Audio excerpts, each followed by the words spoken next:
안녕하세요. 션박이 사진야기 36번째 시간입니다. 오늘 제가 준비한 주제는 아트페어에 갈 때, 전시장에 갈 때, 혹은 실내 박람회에 갈 때 사진작가 션팍은 어떤 장비를 챙겨서 유튜브를 찍을까요? 라는 거예요. 사실 공식적으로 화랑미술제라든지 뭐 여러 가지 박람회라든지 전시 관련돼 가지고 공식 초청받아서 가는 경우도 많기 때문에 그럴 때는 여러 명이 동시에 들어가서 장비를 설치하고 1번 카메라, 2번 카메라, 3번 카메라, 짐벌을 챙기는 직원도 있고, 그 다음에 뭐 스탠드 카메라로 마이크나 이런 것들을 집중적으로 보는 친구도 있고, 뭐 여러 가지 스태프들이 일을 나눠서 하는데, 이번 같은 경우는 1인 유튜브 촬영이잖아요. 그냥 제가 좋아서 하는 거고, 지금 제 채널도 뭐 광고 수익이 현재 발생하고 이러진 않거든요. 그래서 촬영을 할 때 기본적으로 혼자 촬영할 수 있는 범위 내에서 이제 저는 이제 촬영을 하는데, 그럴 때 제가 스튜디오 이런 방음 부스 안에서 촬영에 관련된 내용을 전달하고, 그 이외에 전시 관련된 자료나 이런 것들이 현장에 있던 내용들을 조금 자료 삼아 이제 촬영하는 일이 많은데, 그러다 보니까 큰 카메라를 가져가가지고 괜히 위화감을 조성할 필요가 없거든요. 공식적으로 인비테이션을 받았을 경우에 이제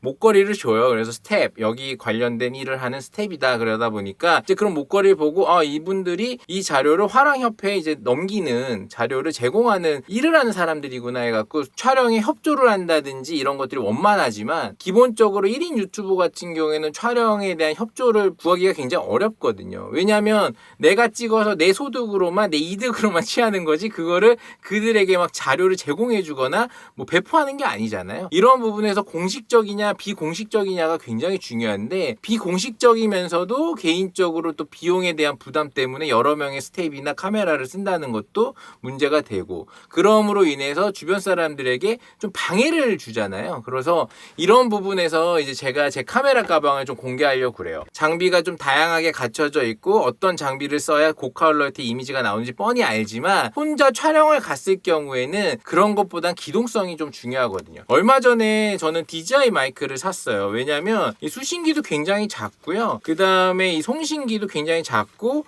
요런 거 너무 귀엽잖아요. 그리고 이제 이어폰이라든지, 여기 보시면 기존에는 이제 굉장히 큰 이제 와이어리스 소니 마이크를 썼어요. 그래서 이런 것들 같은 경우에는 이제 마이크 여기 연결해 드려야 되고, 그 다음에 뒤에 차야 되고, 굉장히 무겁기도 하고, 이런 작은 가방에 들어가기는 굉장히 어렵거든요.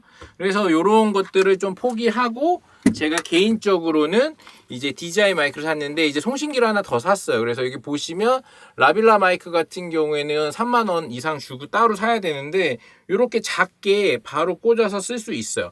그래서 저 같은 경우에 혹시라도 저는 차고 있다가 이제 인터뷰어를 만난다거나 누군가를 만났을 때는 여기 보이는 여기 자석이거든요. 그래서 굉장히 바로 채워드리고 이제 진행을 할 수 있게 돼 있는 거죠. 그래서 여기 보시는 마이크 자체가 굉장히 작다 보니까 굉장히 예쁘게 보이는 부분도 있고, 자석이 워낙에 강력하다 보니까 이게 옷매에 굉장히 잘 붙거든요. 기존에 있던 것들은 너무 크다 보니까 뭔가 번거로운 일들을 많이 해줬어야 됐잖아요. 근데 이런 현장에서 바로 좀 인터뷰 한번 해주실 수 있나요? 라고 했을 때는 이런 자석형 마이크, 어떻게 보면 DJI 마이크 2가 굉장히 편리하다고 생각이 들어요. 그리고 음질이 굉장히 깨끗하더라고요. 션팍이 현장 이야기 때 제가 이 마이크를 빌려서 한번 써봤는데, 음질에서 제가 조금 놀랐어요. 그때 이 마이크에 반해가지고 저도 이제 구매를 하게 된 거죠. 여러 가지 면에서 뭐 음질이 훨씬 더 좋다라고는 할 수는 없지만, 기동성적인 면에서 상대방한테 짧은 시간 동안 마이크를 채워줄 수가 있고, 나는 이렇게 조금 얌전하게 마이크가 좀 보이지 않는 느낌으로 라빌라 마이크를 추가로 구매해서 썼을 때는 현장에서 바로 인터뷰하기도 좋지 않나라는 생각에서 이 얘기를 먼저 드리고요. 두 번째로는 제 가방을 좀 보여드릴게요. 여기 보면 돔키라고 해갖고, 이제 사진작가는 어떤 가방을 쓸까요? 부터 가방 안에 뭐가 들었을까요? 라는 유튜버들도 많은데, 여기 보시면 이제 DJI 마이크 관련된 거 하나랑, 그 다음에 무선으로 관련된 이제 그립형, 그 소니 거. 근데 이게 아니더라도 이렇게 맨 프론트 요런 거 사셔도 상관이 없어요. 그래서 저는 이거 언제 쓰냐면, 전시장에 어떤 바쁜 느낌을 주려고 기본적으로 바닥에다가 이렇게 로우 앵글로 설치를 해서, 이렇게 카메라를 설치한 후에 여기다가 이렇게 해서 사람들의 발 위주로 이렇게 걸어 다니는 느낌을 막 찍죠. 그러면 이 전시장이 빠르게 진행되고 바쁘게 진행되고 긴장감 있는 인서트 컷을 쓰려고 이렇게 작은 걸 두고요. 가끔 인터뷰를 한다거나 누구를 만나서 정확하게 앵글에 담고 싶을 때는 작은 의자라든지 뭐 이런 걸 찾아가지고 이렇게 올려놓을 수 있도록 이제 하죠. 근데 왜 이거를 가지고 다니냐? 사실 기존적으로는 저도 장비 욕심이 있다 보니까 이렇게 셔틀러 같이 큰 거 들고 다녔었어요. 근데 생각처럼 상대방한테 좋은 느낌을 주지 않더라고요. 뭔가 이렇게 장비를 많이 갖고 와서 저는 사람들이 나를 굉장히 신경 써서 찍어주는구나, 아니면 우리 갤러리를 굉장히 잘 담아주는구나, 이런 것도 있지만 저도 이게 기본적으로 완전히 이윤을 추구하자 이런 것도 아니기 때문에 굉장히 장비를 많이 갖고 와가지고 메모리 카드를 많이 쓰고 여러 가지를 많이 하는데 그 컷을 유튜브에 많이 쓰지 못하더라고요. 흐름적으로 전경에 대한 내용보다는 제가 그냥 이거에 대해서 생각하는 대로 얘기하는 거에 대한 이미지로 들어가기 때문에 내 유튜브에 잘 쓰임새가 좋다 이렇게는 말을 못 하겠더라고요. 그리고 이 가방 안에 보시면 카메라가 사실 제가 딸만 셋이에요. 그래서 애들 뭐 유치원에서 뭐 이렇게 행사할 때 지금 이제 초등학교 2명 갔는데 그런 거 찍어줄 때 너무 큰 카메라 갖고 가면 되게 장비 자랑하러 오신 학부모인가? 이런 생각 들게 할까봐 작은 카메라 하나 샀었어요. 소니 ZV-E10인데 여기에 이제 단렌즈만 쓰거든요. 그래서 이거 같은 경우에는 메모리 카드 넣고 배터리를 넣고 이렇게 다 해봐야 요 정도 사이즈밖에는 안 나와요. 그리고 여기 보면 단렌즈들을 이렇게 2개 정도 더 넣었거든요. 하나는 이렇게 탐론 35mm f2.8짜리, 그 다음에 여기 보면 50mm짜리 이제 f1.8짜리 하나, 이렇게. 그 다음에 보시는 여기서 장착되어 있는 거는 19mm f2.8짜리 시그마 렌즈. 그래서 요렇게 다 들어가요. 그래서 요렇게 카메라 하나, 렌즈, 단렌즈 3개, 그립 하나, 그 다음에 요 마이크 세트 하나, 요렇게. 그래서 이렇게 들어가고 혹시라도 모르면 주머니에 이제 조명 하나 이렇게 조그만 거 들고 다니는데 요게 다예요. 그래서 이렇게 장비를 작게 갖고 가서 돔키 가방 안에다 넣고 촬영을 하러 가면 사람들이 그냥 뭐 블로그 정도 찍으러 왔나 보다 뭐 그렇거든요. 그리고 이 카메라의 장점이 뭐냐면 금방금방 비디오 모드하고 영상 모드로 바뀌어요. 근데 이제 영상 모드로 갔을 때는 이게 4K로 촬영을 하거든요. 이유는 이제 4K로 하면 크롭이 돼요. 그래서 영상의 그 화각이 좀 좁아지거든요. 일부러 크롭 바디용 화각이 넓은 렌즈를 좀 착용을 해가지고 사진 용도라기보다는 처음에 영상을 찍을 때 19mm로 찍는다 하더라도 영상 주변이 많이 잘려 나가기 때문에 줌이 자동적으로 되다 보니까 그걸로 인한 화각에서 손해는 보지만 뭔가 이렇게 왜곡이 많이 생기진 않아요. 그래서 사진 작품 같은 경우나 회화 작품 같은 경우 촬영할 때 영상 모드에서는 이게 화각이 넓은 렌즈를 쓰고 35mm라든지 이제 50mm 같은 경우에는 이제 사진적으로 이제 담을 때 몰입해서 보이는 느낌이라고 그러나 화각을 좀 더 좁게 해가지고 촬영할 때 미술 관련된 유튜버님들은 전시 관련되거나 아트페어 관련된 촬영들을 굉장히 많이 하시더라고요. 특히 오즈모 포켓3라는 액션캠 가지고 촬영을 많이 하시는데 이제 저는 이제 미술 유튜버라 보다는 장비 관련된 내용을 조금 더 유튜브 내용에 담고자 한다면 이런 부분에서 미술하시는 유튜버님들은 그런 부분을 조금 빨리 진행하려고 하는 부분이 있는 것 같더라고요. 왜냐하면 이제 오즈모 같은 경우에는 실내에서 찍다 보니까 이 실내 같은 경우에는 화이트 밸런스라든지 여러 가지 조명이 일정하잖아요. 조명이 일정하다는 부분은 밖에서 촬영하는 액티베이트한 굉장히 활동적이고 뭔가 화이트 밸런스가 쫙쫙 바뀌고, 왜냐 그늘졌다가 해가 떴다가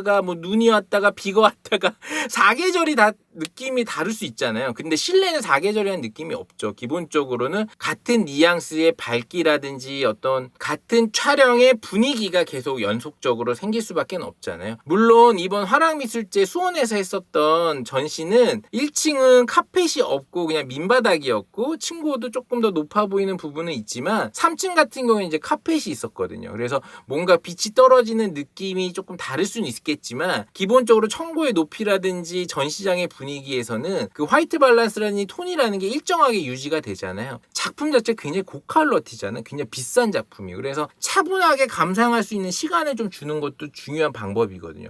그렇기 때문에 제 유튜버의 자랑은 아니지만 나름대로 사진 위주로 찍는 게 많아요. 왜냐, 사진 한 장을 넣고 줌인을 한다든지 줌아웃을 한다든지 했을 때 제가 이런 나레이션을 넣었을 때 이미지에 필요한 내용들이 조금 더 차분하게 들어오거든요. 그래서 요즘 잘 나가는 자동차 유튜버들, 자동차 자동차 유튜버들의 세계도 굉장히 경쟁이 심할 텐데 거기서 그래도 제가 아는 유튜브 채널이 모카 채널이라는 거, 그 다음에 미디어 오토, 그 다음에 뭐 우파TV인가 뭐 이런 거 가끔 보긴 해요. 요즘 그런 거 보면 예전에는 이제 액션캠 갖고 촬영 많이 했는데 요즘에 액션캠 가지고 계기판에만 촬영을 하는 경우가 많더라고요. 대부분 유리창 같은데 이런 크롭용 바디 미러리스라든지 심지어 뭐 풀프레임 미러리스까지 장착을 해가지고 그래서 이게 짐벌 같은 걸로 막 이렇게 하면서 찍잖아요. 이런 것들 보면 기본적으로 사람이 얘기하는 부분을 담는 것도 있지만 자동차의 성능이라든지 이런 것들도 뭔가 그림처럼 설명을 해줘야 되는 부분이 많잖아요. 이런 기능이라든지. 그래서 뭔가 작은 실내에서 여러 가지를 보여주는 것도 좋지만 조금 더 화각을 좁게 찍더라도 그 부분에 충실히 내용을 전달하는 쪽에 포커스가 좀 맞춰지다 보니까 자동차 유튜브 같은 경우에는 이제 사람들이 보는 시점이 조금 더 공부를 해야겠다. 자동차도 어떤 면에서는 뭔가 이렇게 자동차에 관련된 학습을 원하는 사람들도 있잖아요.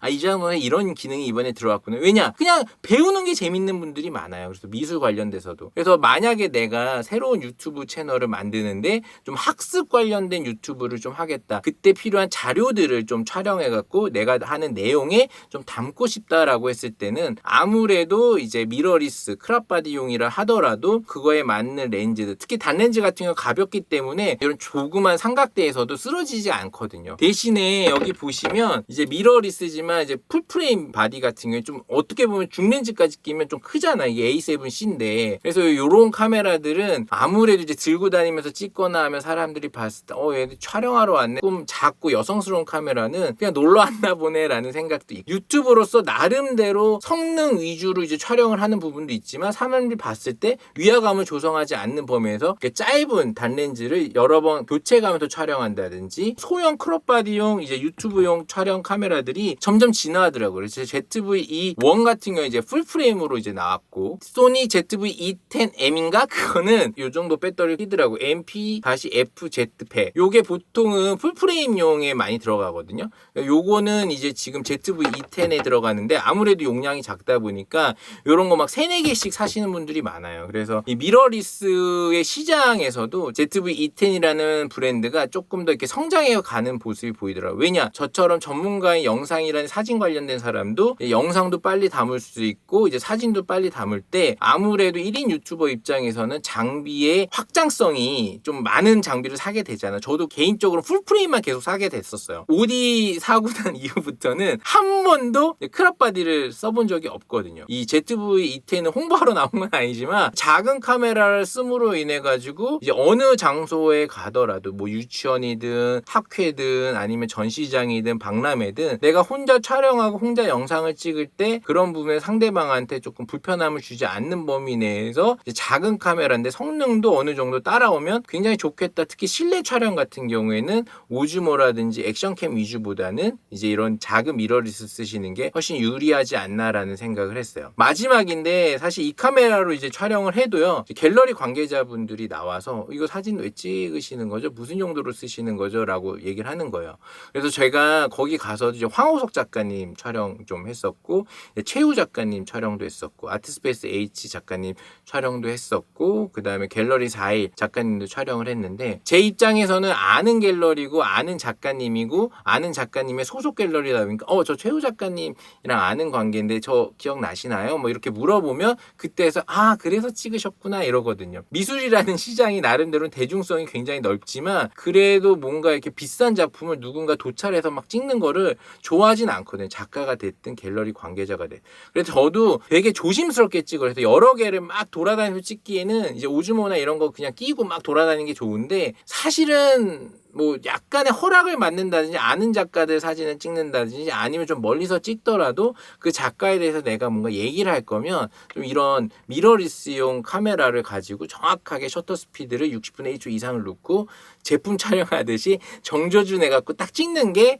뭔가 나중에 유튜브 자료를 쓰기에는 훨씬 더 느낌적으로는 더 강하거든요. 여러분들 밖에서 나가서 촬영하실 때는 밖의 분위기에 맞는 카메라를 쓰시는 게 맞아요. 액션캠이라든지 오즈모라든지 예능 관련돼서 사람 관련돼서. 하지만 실내에서 촬영하는데 그런 것들이 전자제품이나 학습이라든지 뭔가 공부할 거리를 제공하는 촬영에서는 뭔가 이렇게 정확하게 카메라로 영상이나 사진을 순간순간 빨리 바꿀 수 있고, 아무래도 실내는 좀 어둡잖아요. 그래서 F값이 좀 낮은 단렌즈 위주로 좀 기동성 있는 카메라로 촬영을 해보는 건 어떨까라는 생각에 이번 유튜브를 찍게 되었어요. 이번 유튜브가 재미있고 즐거우셨다면 좋아요, 구독 좀 부탁드려요.